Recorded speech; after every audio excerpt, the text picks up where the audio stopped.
This is a demonstration of the palette knives brush pack I created for Procreate. You can download these brushes from my website at aaronrutten.com.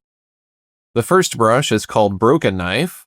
This brush gives you a paint break effect where the paint breaks or is resisted a bit and doesn't stick to the canvas. Many of these brushes will respond to either barrel roll if you have the Apple Pencil Pro, or azimuth if your pen supports tilt. If you're painting with your finger, you can go into the settings of each of these brushes. If we look under Shape and scroll down, then here's where you can change the angle of the brush if you need to make it flow a different way. I'll go ahead and reset this brush. Another property that's fairly common for these brushes is the ability to use pen pressure to get more texture or less texture. Heavy pressure gives me less texture, light pressure gives me more texture. If you do a tapered stroke that starts out heavy and ease up on your pressure, then you'll get this nice tapered effect. This brush and some of the other palette knives will run out of paint. Lifting your pen loads the palette knife with more paint. You can use a lot of these palette knives to build up rocky textures. I'll give you a better demonstration of that later, but as you can see with this brush, I can get these really nice textured effects. Let's look at the next brush, which is Broken Knife Fractal. This is a similar brush, but the texture you get is a little bit more fractal. And as you can see, the stroke isn't so thick. Here's Broken Knife Thin. Again, you get that paint break effect, but it's a little bit more streaky and grainy. You could also do short strokes with this brush, and you could create distant forests and things like that. Let's move on to Flat Knife. This brush is a little more basic, but it's very useful for creating ripples and water. You could turn it sideways and you could use it to create trees. Or with a very thin brush, you could create grass using light pressure. You can also use it to block in large areas. If I layer up colors, you can see that heavy pressure gives me a more opaque stroke. Light pressure gives me a more transparent stroke.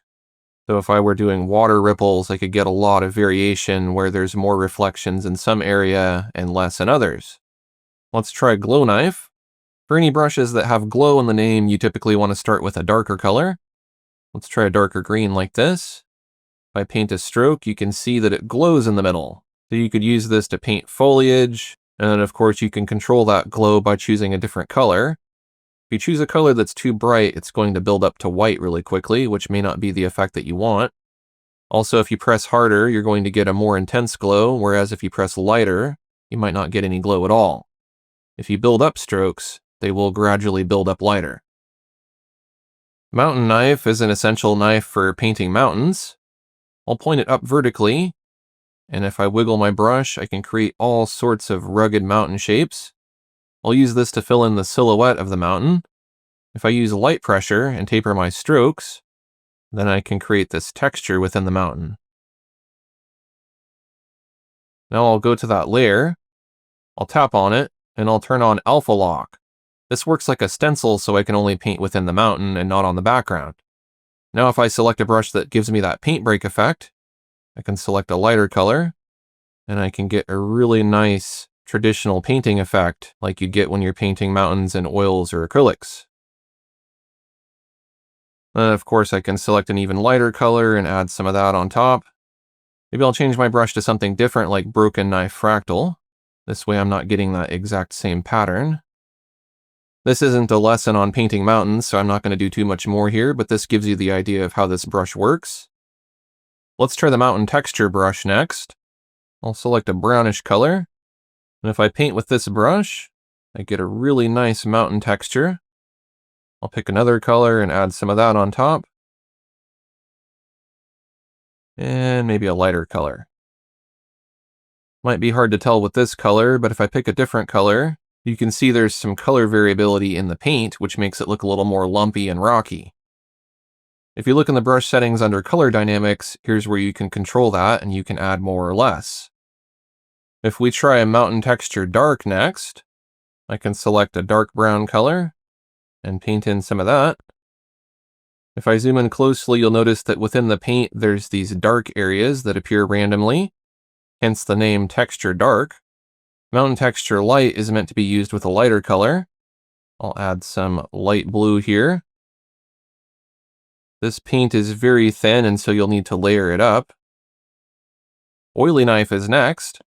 This is another flat palette knife, but the paint is much more oily and wet. I'll mix some colors into it, and you can see that. As you can see, I can mix the red into the white, and I can get a pink. And again, I can turn this on its side to get vertical strokes, horizontal strokes, and everything in between. The next brush we'll look at is Oily Taper. As the name implies, this is an oily brush that can be smudged around. I should have mentioned this earlier, but many of these brushes can also be used with the smudge and erase modes. So for example, if I tap and hold here and set this brush to the smudge mode, you can see I can smudge the paint around. This might be more evident if I add another color to it. Let's smudge it together, and you can see I can get the properties of this brush, but with smudging instead of painting. This isn't a particularly useful brush for smudging. Let's try one of the other ones like Broken Knife Fractal. And as you can see, I can get that broken paint effect as I'm blending. Oily Taper also tapers off at the end. And if I use light pressure, I can get thinner paint that smudges and mixes. And if I use heavy pressure, I get thicker opaque paint that covers. Let's try Rocky Knife next. Let's say we're going to use it for some rocks on the ground. Can just lay down several dark gray colors. Lighter pressure will give me more of that grain. Heavier pressure will cover it more. Let's add some lighter grays for highlights. And we can even set this to the smudge mode and blend it together. Let's see what Streaky Knife can do. If I paint a stroke, you can see it has these nice streaks in it. I can layer up colors. I could use this to paint hair, or maybe I want to use it for grass or distant trees. I can even dab with it, create little horizontal effects, or turn them and make them vertical. And again, I can smudge in this mode, or even erase. Here's Uneven Knife. If I make a stroke with this brush, you can see that the dab is uneven, as the name implies. So if I were to use this for leaves or grass, then I just get a more random, organic looking result.